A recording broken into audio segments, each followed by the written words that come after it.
right, guys, welcome back to another favorite five. Rumor has it, actually, maybe mixing it up a little bit and changing the name of the article from Rumor Has It to New Comic Book Day pull list, or NCBD pull list. Just trying to get more fresh and more easily recognizable. So from here on out, it's going to be the New Comic Book Day, or NCBD pull list. That's what's going to be on the CBSI site, and you can see it there. But once again, it's still going to be my favorite five.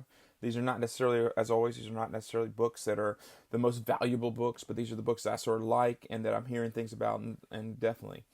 So first book we're going to look at is, you gotta throw a Venom book whenever there's a Venom book. So the Web of Venom, Empires End. There's a 1 for a 50 variant of this by R.B. Silva. It's not bad. It's not okay. I personally am getting a little exhausted by Noel. I know it's everyone loves Noel, and Noel can do no wrong. But when every Venom book has 27, it feels like Noel variants out there, it gets a little overwhelming, and I'm reaching that oversaturation point for me personally. But that's just me. I mean, I still, it's still in my pull box, but I don't chase all the multiple variants that are out there. But this is a 1 for 50 right now. It's going between $45 and $50. Not sure if anything happens in it, but maybe by tomorrow we'll have a better idea what's going on in the book. Next book I want to look at is this Wolverine Black, White, and Blood. Love the concept. Reminds me of course, the noir books that came out. Wolverine did have one. Always am cautious with these types of books, though, because these little mini series, unless something amazing happens in them, or there's a brand new character that comes back, like Spider-Man Noir became an actual character in the movies, there's not a lot of spec value. They're just great covers. There's Andy Kubert does a main cover, but then he also has a 1 for 50 variant that seems to be selling for ratio, but I've also seen sales of $75 and $80 for it.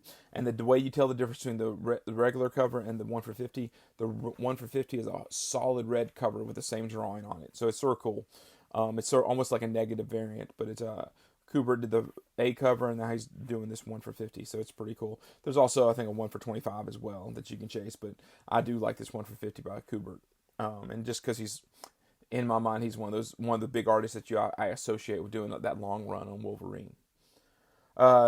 Next book we're going to talk about is Buffy the Vampire Slayer. This is issue number 19.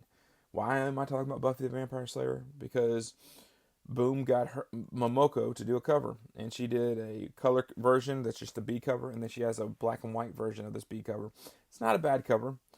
It's very, I mean, she has her styles, and I mean, if it doesn't have tall grass in it, it sort of almost looks like one of those old school pictures that you find on a brooch, and that's sort of what this one feels like. It's not a bad one. It's 1 for 25, but I mean, it's issue number 19 of Buffy. How many stores are ordering 19 issues of Buffy the Vampire Slayer?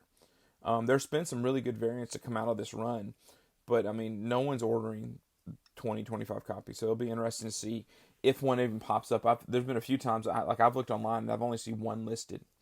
Very few, none have sold.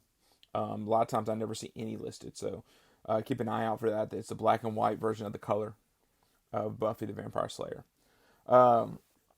Going to look at Captain Marvel 23, guys. If you didn't know, if you follow Captain Marvel, this is a book that everyone was anticipating. There's 2 brand new characters revealed in it, though I firmly believe that issue 22 variant has them on the cover. But 22 had 1 new character. 23 has 2 new characters. One of them is the child of Namor, so it's sort of a big book there. Ove, I think, is his name. But yeah, I would check that out. Captain Marvel 23. Already I see issues have been climbing from $5 to $10 to $12. I don't buy it tomorrow. Who knows if they're going to be listed for $15.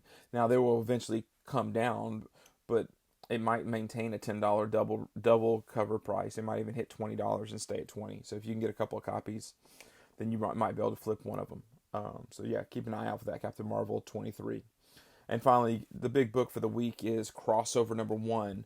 Donny Cates doing an Image book. The concept, everyone was very curious exactly what all is going on, what different worlds are going to cross over. I mean, he already pulled in DC into Marvel with Thor 2, so people are wondering, is he going to try to do something where he's going to allude to, without saying Marvel, is he going to allude to DC, is he going to allude to the Invincible worlds and all the different ones? so people are excited. But guys, there are so many store variants out there. In fact, I think your safer money might even, and I hate saying this, it might be even more into one of these store variants. When I look at the prices of these, one for 50s, one for 75s, one for 200s from crossover, they're going for under ratio by 50% off. So I think a one for 75 would sell. I saw one for sell for $35. Saw one for 100 sell for $50. So you're not gonna buy the cover if you like, whichever one you like, but you might be better off chasing a store variant that you really like. There's some really good ones out there. There's also some with low print runs are limited to 500, limited to 400. So you might want to check some of those out. I like the Nakayama one personally, but there's some really good ones. I think Temple Smith has one that's pretty good, and there's a couple other ones that are really worth checking out. So yeah, guys, that's my favorite five. Used to be Rumor Has Us. Now we're the New Comic Book Day pull list. Hope you like it.